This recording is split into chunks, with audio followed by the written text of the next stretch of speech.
Renungan Hari Minggu Biasa ke-16 tahun A, Minggu 23 Juli 2023. Allah membiarkan lalang dan gandum tumbuh bersama.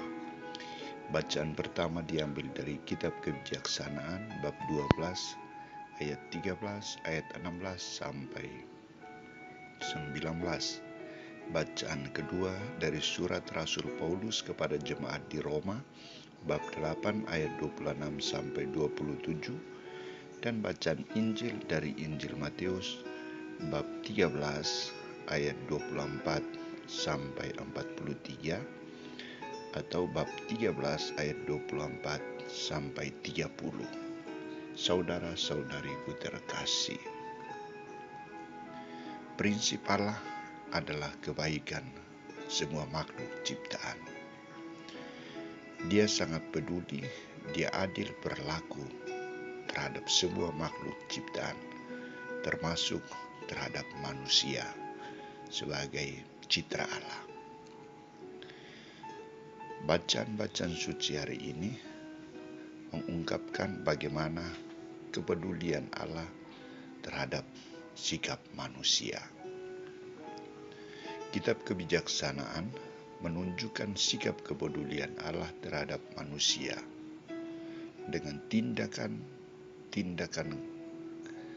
keadilan Allah yang sungguh berpihak pada manusia. Allah peduli dengan hidup manusia. Dia sungguh adalah Allah, bukan manusia. Ia mempertimbangkan segala sesuatu dengan tepat.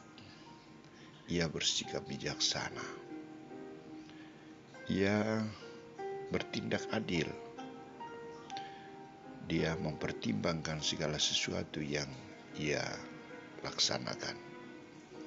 Ia memberikan hukuman kepada mereka yang tidak taat dan memberikan imbalan kepada mereka yang taat, yang berlaku baik, jujur, dan adil. Ia memberikan kesempatan terus-menerus kepada orang berdosa supaya bertobat dan kembali kepadanya. Ia sangat peduli dan menentukan hidup manusia. Sikap Allah ini digambarkan oleh Yesus dalam perumpamaan hari ini, perumpamaan tentang gandum dan lalang. Perumpamaan ini menampilkan dua hal yang sangat bertentangan. Lalang dan gandum. Lalang ditaburkan oleh si jahat, gandum ditaburkan sebagai benih yang baik, ditaburkan oleh Allah. Sikap kepedulian Allah adalah ia membiarkan keduanya tumbuh. Perbedaan baru akan muncul ketika gandum telah berbulir dan berbuah. Pertanyaannya adalah, bukankah Tuhan menaburkan benih yang baik? Dari mana benih ilalang itu? Jawaban yang diberikan adalah si jahat yang menaburkan pada waktu malam. Sikap Tuhan dalam berhadapan dengan tumbuhnya lalang dan gandum adalah ia membiarkan mereka tumbuh bersama, dan ada saatnya untuk membasmi ilalang itu, memisahkan mereka berdua, yakni pada saat panen. Dalam konteks kerajaan surga di dunia, gandum digambarkan sebagai orang yang baik, sedangkan lalang digambarkan sebagai orang yang jahat. Orang yang baik, orang yang jahat hidup bersama, tinggal bersama. Tinggal saja bagaimana Allah menunjukkan sikap keadilannya untuk berpihak kepada orang yang baik dan memberikan hukuman kepada orang yang jahat. Allah memperlakukan orang sesuai dengan segala tindakan dan perbuatannya. Orang yang baik diberikan jaminan hidup, orang yang jahat diajak untuk bertobat dan kembali. Ada saatnya untuk memisahkan mereka, yakni saat menuai, saat pengadilan, saat di mana Tuhan akan menentukan hidup manusia.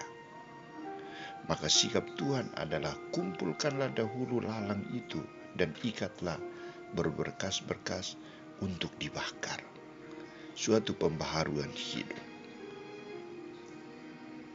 Kemudian kumpulkanlah gandum yang baik ke dalam lumbungku.